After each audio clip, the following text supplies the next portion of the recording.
Today, we're going to be taking a look at the top 5 tones from the Siva.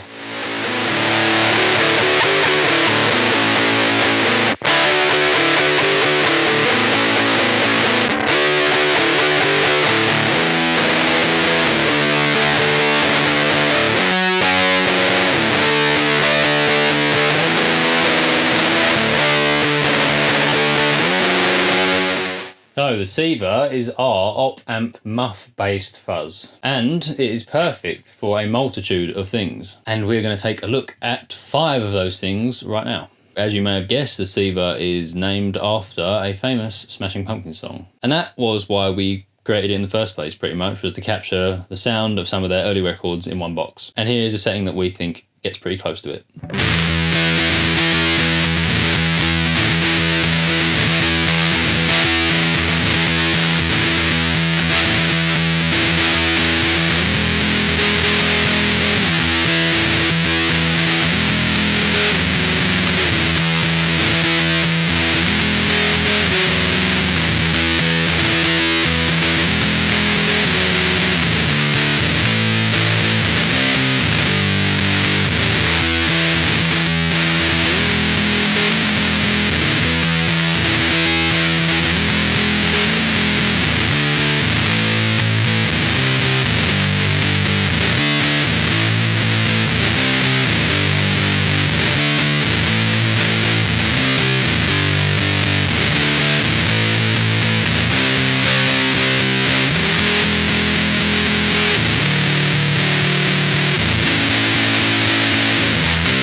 Next up, we've switched over to the LED clipping mode, which brings the compression way down compared to some of the other options. And it's great for creating a kind of fuzzy overdrive type sound that you wouldn't normally associate with this type of circuit, especially when you start mucking around with the shift and tone controls. You can dial in quite a lot of mid-range.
Next up, we've got this kind of punky, really trebly, raspy, scooped distortion sound that's perfect for just playing power chords. Obviously, on its own, this setting might sound a little bit raspy and a little bit thin, but in the context of a band, when you've got the bass and the drums and the cymbals going, it fits in perfectly.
On setting 4, we've moved over to position 6 on the rotary switch, which is a diode lift for the second gain stage. And while it's still pretty distorted, taking the diodes out lets you create this kind of much wider, open distortion sound. And it just takes it down a notch from that typically overly compressed sound that you would associate with this type of circuit.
And for setting number 5, we are taking a look at how you utilize the 2 switches on the Siva. So obviously, one turns the pedal on and off, and the second one swaps the gain pot, meaning you can set one low and one high, which is perfect for doing things like this.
And there we have it. There are my top 5 tones from the Siva Op-Amp Fuzz. Thank you so much as always for watching. Drop a comment or a like or whatever you want to do in the comments down below. Really like the feedback you guys have been giving us so far on this new content we've been putting up, and it's inspired us to keep going. As always, check out our social media channels and let us know what you'd like us to take a look at next.